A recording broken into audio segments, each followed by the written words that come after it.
Hello everybody, it's Vinyl Rich. I'm here to save the VC. Apparently the VC is not only dying, it has been pronounced dead.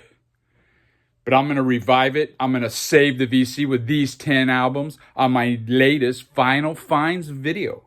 And I'm going to start off with a heavy banger. Boya's Creation.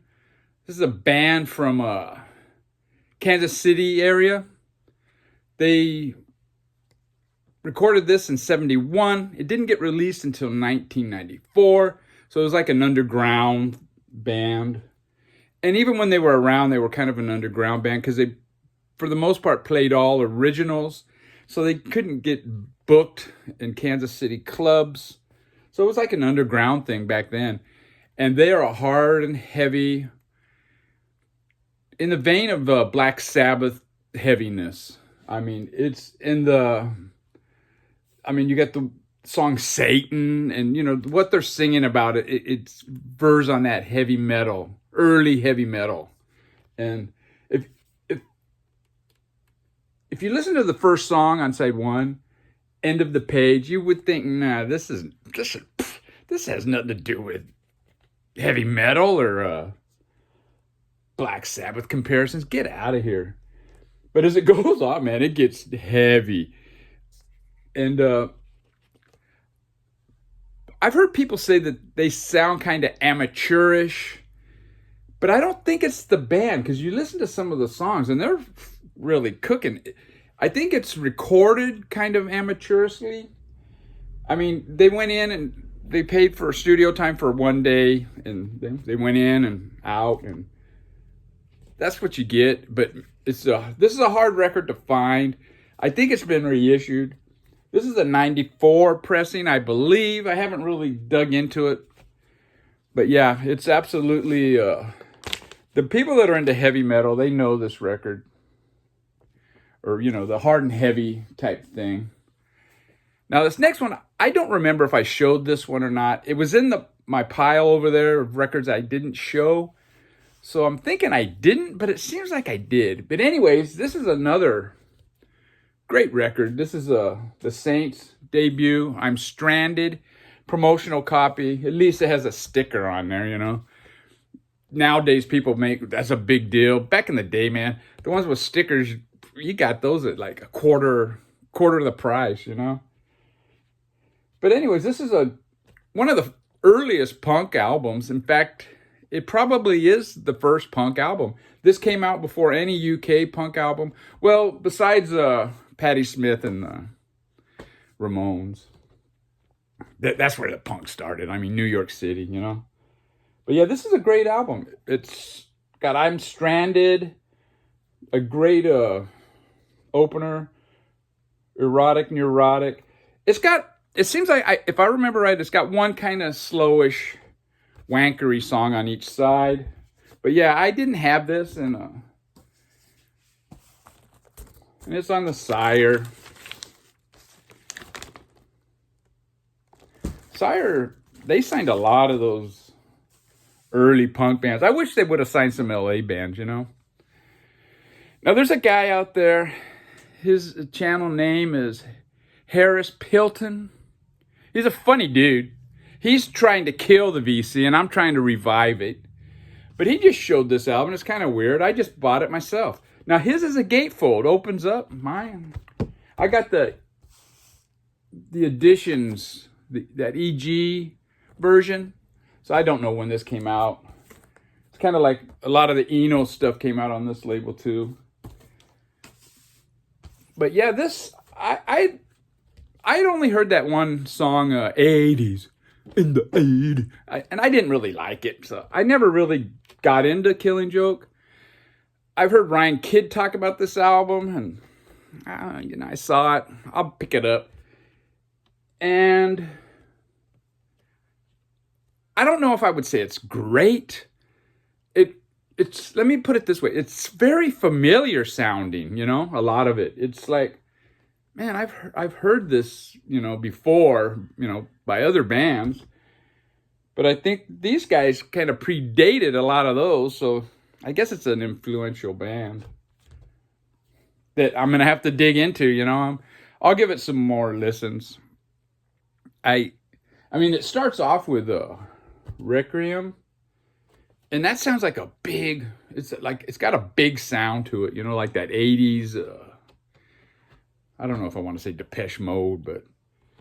And then the next song is War Dance. That one's kind of weird, So yeah, it's got potential.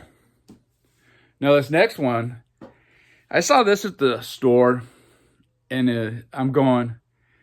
I think I remember the dudes in the Low Noise live streams on Fridays talk about this band, and I think it was the dude that's from Brazil is the one that talked about them, and it's Hellhammer, and this is actually a Brazil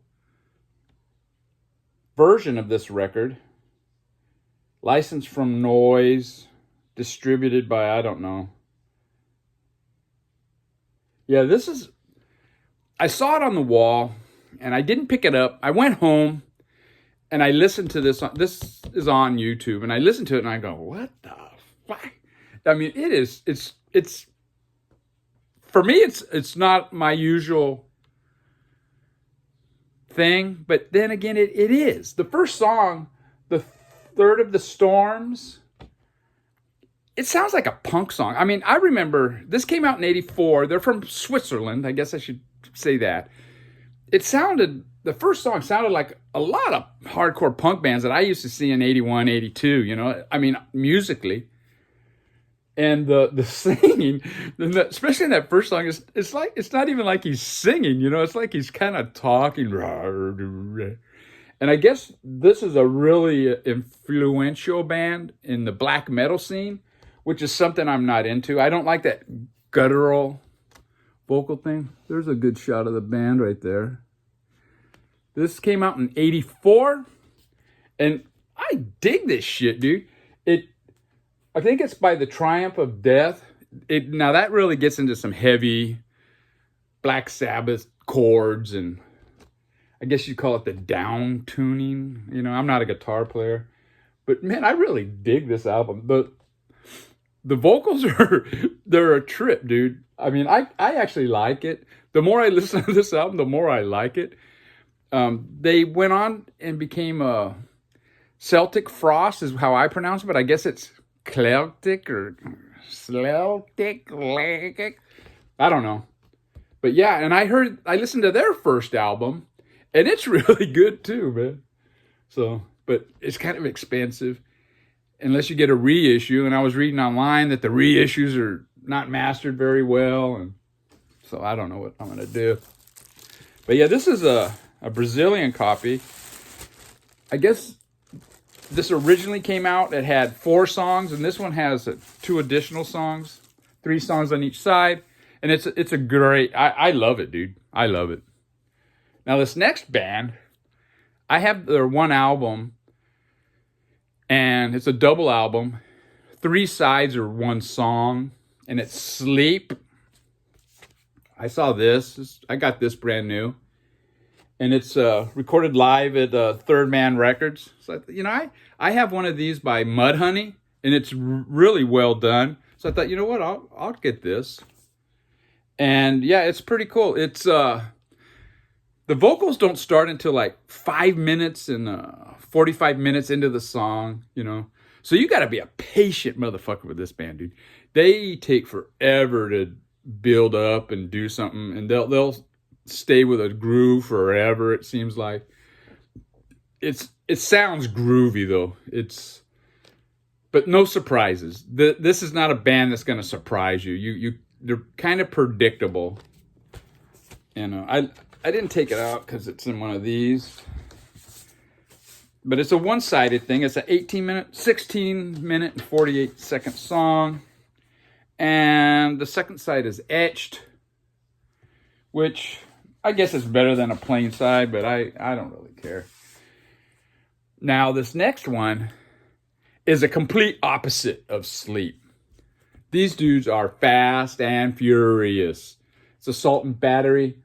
I believe, I think they started in '81. I think this was recorded in '81. And this is like a demo tape of 14 tracks, and it's got members from Government Issue. They went on to these bands: Artificial Peace, Marginal Man, and Savage Beliefs. This is the first ever release of this 4-track recording. And like I said, it's fast and furious, complete opposite of Sleep. I mean, and it's good, but it's nothing standoutish. The instrumental versions, though, are pretty cool. They like the third song on here is Self-Destruction. Then the fourth song is a alternate instrumental version of the song. And the instrumental version, they do that 3 times. And the instrumental versions it's pretty interesting just to hear the music without the vocals. And it comes on this inner sleeve. There's Brian, man. Brian May, isn't it? I believe it is. And yeah, wow. See, I'm saving the VC, dude. You know, on this, I've heard complaints that people are showing the same records over and over. Not on this fucking channel. Now, this next one, Localbandography showed this record, and it's Propaganda, Russia Bombs Finland. It's a comp of bands, hardcore punk bands from Finland. And I believe this is like the 81, 82-ish.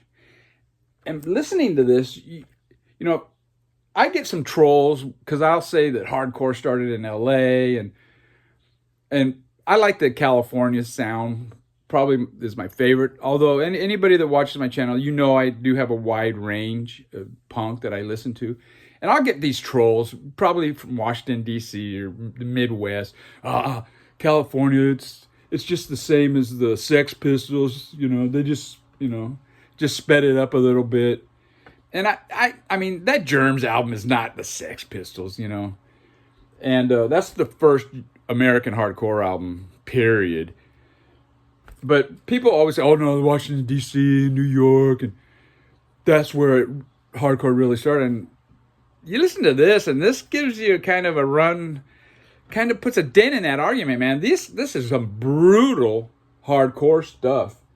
And most of the time, you don't know what the fuck they're singing about, but which is cool. I don't listen to hardcore for the lyrics normally, you know. But yeah, this is great. And yeah, it's on Puke and Vomit Records. I was gonna say that, from Fullerton. So I think this is that record store that's on State College Avenue by Cal State Fullerton that I used to go into. I know they put out records, and I forget the label, but I have a feeling it's them. And this is the Going Underground version, which is the record store in Bakersfield here that I go to, and they release records too. But yeah, I mean, he's had a box there of this record, so I never picked it up. And then when Localbandography showed it, I go, you know what? I need to go get that. And he only had a couple left, so I'm kind of glad I got it when I did.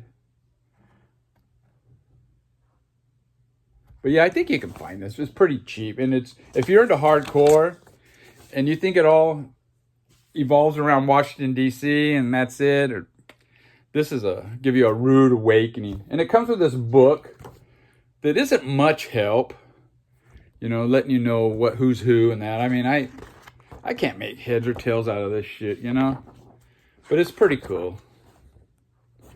I'm not going to go through the whole book. Now this next one, well, let me just show it. It's a great sounding recording. And there's a video of this show on YouTube. And it's Husker Du, live at Camden Palace, London, May 14th, 1985. This show is actually on YouTube, and you can listen to it. And this is a really good sounding record. It's a bootleg, and it's a great sounding bootleg. And what is it, 85? You listen to this and you go, I thought Nirvana came up with that sound, you know? Nah. There were bands doing that sound in the 80s, you know?